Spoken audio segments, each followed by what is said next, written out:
Hey guys, what's going on? This is Barbara from barbarajournals.com.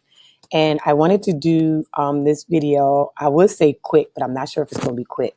But I'm going to basically show you the process of creating a book on Canva and then uploading it to Amazon KDP. So if you want to stay in the loop of when I do more videos like this, definitely make sure that you hit the subscribe button that's listed on this page so that you can find out when I go live or when I add new videos regarding notebook creation and planner creation. So I already did my prayer journal, which is over here.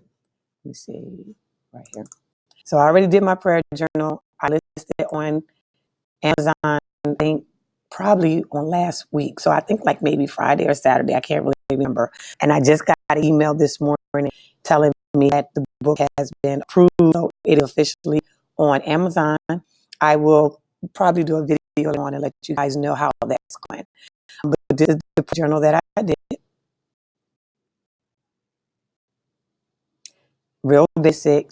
The only thing is I used color, which is fine in the grand scheme of things, but I'm definitely going to go back to the one maybe that does cost more. But these covers that I'm using, I purchased a couple of years ago. So I just want to go ahead and use them and put them out on Amazon and also listed in my store. So right here, I created a personal reflections page in addition to the guided prayer prompts.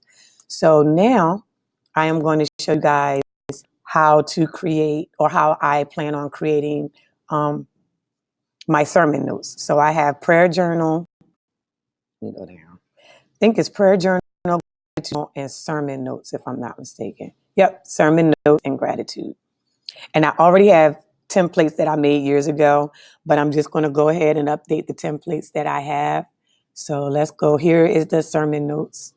I used this one. I think I like this one better. And I'm going to show you how I did it. I'm not sure I'm going to change, well, what I'm going to change. So let's just go through and just, so this is what I did back in 2019, as you can see. And this is actually a revision of one that I did back then. So I have notes at the top, date, speaker, scriptures, sermon title, main points, and then life application. So what I think, well, first thing I'm going to do is make sure that it meets the Amazon requirements. If you go on Amazon.com for KDP, it requires, so if you literally just Google Amazon KDP, let's do interior pages.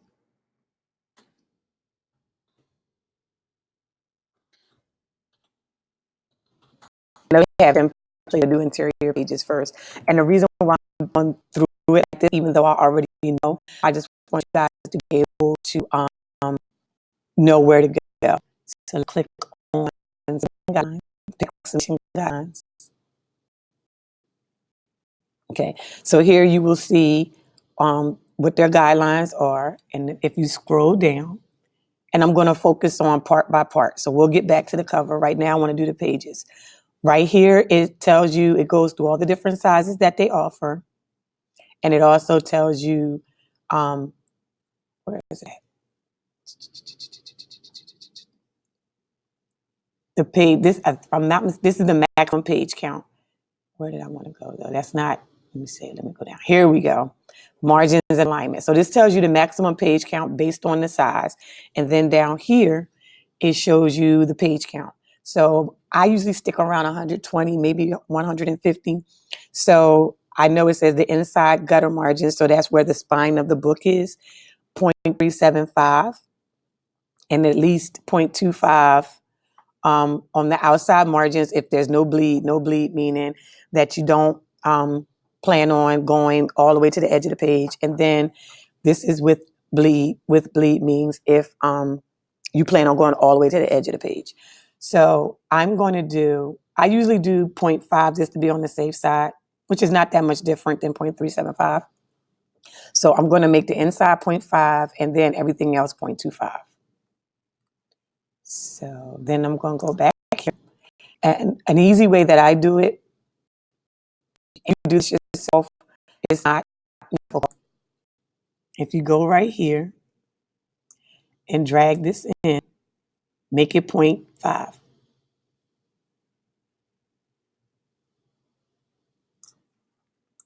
And I'll make it purple. So that's 0.5 right there. So that's the spot where the spine would be. So you can already see I need to move mine over. And then I'm just going to duplicate it. Oops. Drag it over, turn it, and I'm going to make this 0.3. You see, it won't let me do it. I may have to drag it in. Yeah, I'm going to have to drag it in. There it is at 0.3. All right. So I'm going to put this right here. And like I said, as you can see, you already can tell that it's not within the margins. Duplicate. Duplicate. Then I'm going to turn it.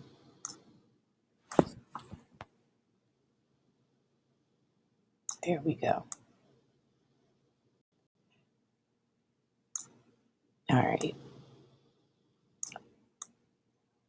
All right, there we go. So, and then what I'll do too is I'm going to lock it. So let me see. I'm holding down the shift key and I'm going to click on the different squares if it'll let me.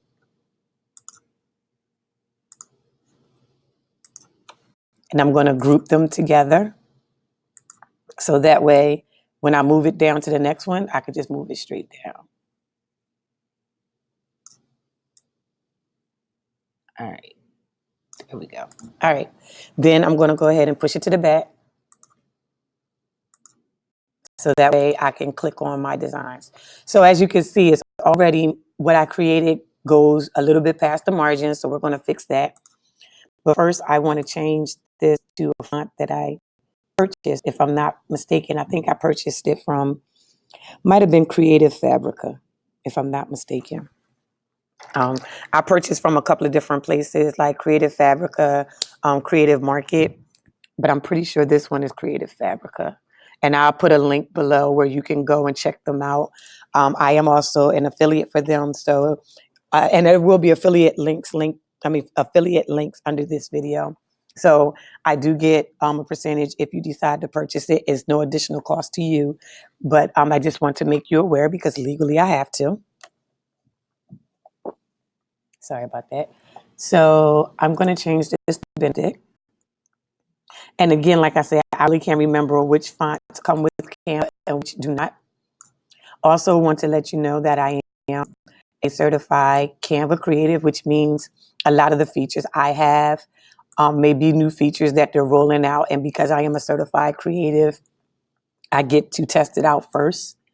So this font may actually be on Canva with the pro account or maybe with the free account. If you want to try the pro account free for 30 days, I will leave a link for that as well.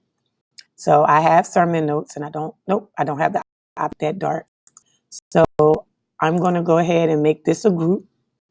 So I'm going to click on the box, hold down the shift key, click on date, group that. We'll go ahead and see. Oh, there we go. Undo. All right. There we go. So I'm going to push this right about here. And then I'm going to ungroup it so that I can drag the box inside. I'm going to put it right there. So because I have it past here, what I'll probably do is say that it's bleed. So that way, when I go to upload it onto Amazon, there won't be any problems. Because sometimes I did experience that with the last one. When I changed it to bleed, it went through without a hitch. So I may do that just to be on the safe side. So I have date, I have speakers, scriptures, and sermon title. Change the sermon notes to let me see, this is 0.38. So let's make this, it's 38. Let me see, is 42 too big? Nope, 42 is fine. So I'm gonna make this 42 as well. There we go. Now, how I got this space right here, what I did was actually, this is this element right here. And I just made it white, put it in the middle, and then drag this up. So let's see, hold on. And the purple lines guide you so that you'll know, make sure everything's in the center. And I think this is, let me see.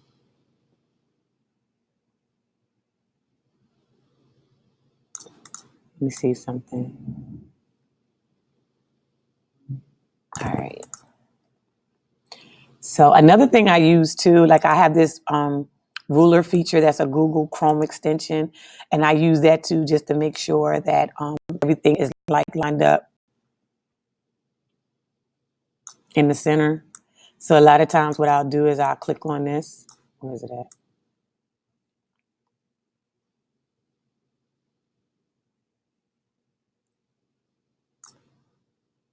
One, two, three, four, five, six, seven,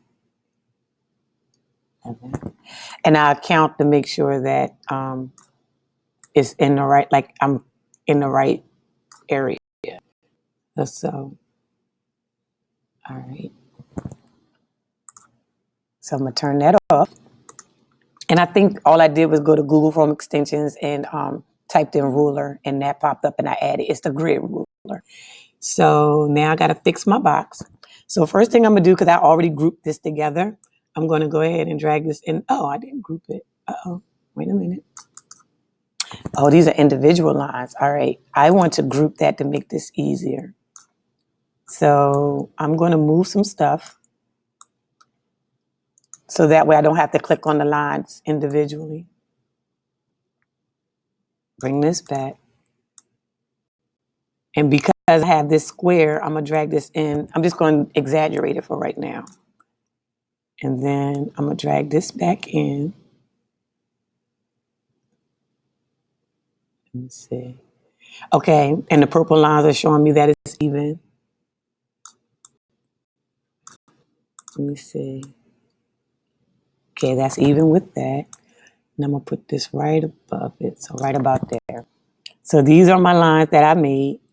And just to show you what I did, if you just type in for shapes, or actually in elements, just do line, click on it, and it's right there. And I'm just showing you so that you'll know. I'm going to change it to black. Now, I've found that this is not as easy as it used to be. So the way I do it, I go in the corner and I drag it into the size that I want. And then you got to kind of play with this to get it to go straight and then go like that. And if you want it thinner, you can, but then I found it's harder to drag it out. So you really kind of play around with that to see the thickness. So right there we go. So that's just to show you how I do the lines. All right, so I got all of that. So now I'm going to go ahead and drag this out because I've already created this before. I'm going to try to get it in the middle so it's in the middle. No, it's not. Hold on. I'm probably going to have to delete this or move this down in order to really see. All right, so we're going to move this down because I'm about to come down to life application anyway. But we're just going to move that down just so I can see what's going on up here. All right, so let's see. All right, so I think I want to add a couple more lines. So I'm going to ungroup that, duplicate, and move it up. Let's see. All right, that's it. I think I like that like that. So I'm going to hit my grid to make sure that, oh, it saved it. Good.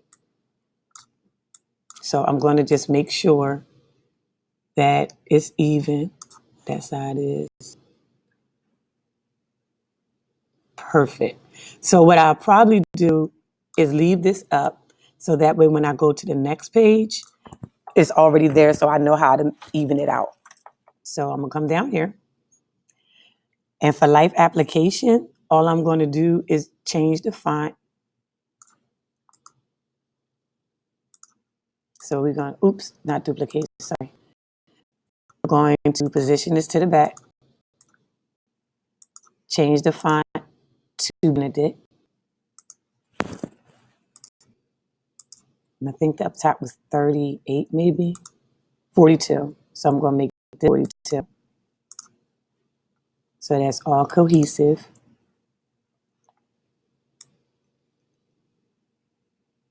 We're going to bring it down. All right. So let's see. If I put this right here, and I'm going to move this out the way. Oops. Undo. All right.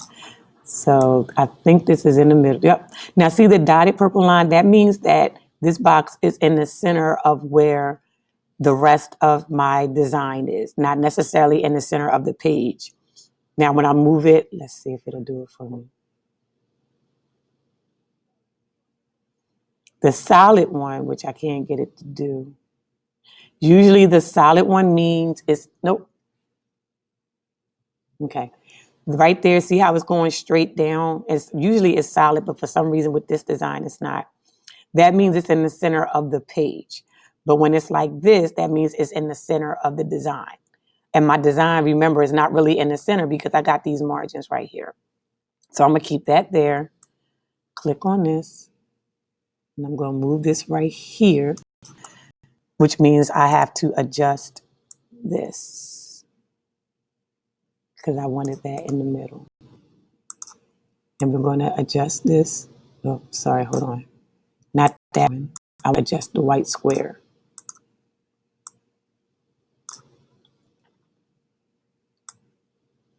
Let me see. Undo. Move this up here. All right.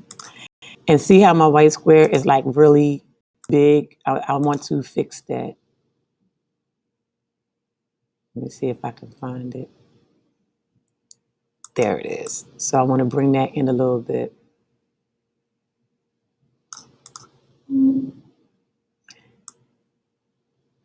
And what I probably have to do is actually, let me see.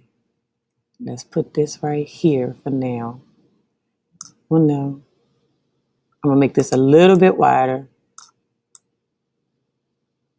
I'm going to move this out the way so that way when trying to center, it's not taking that into consideration.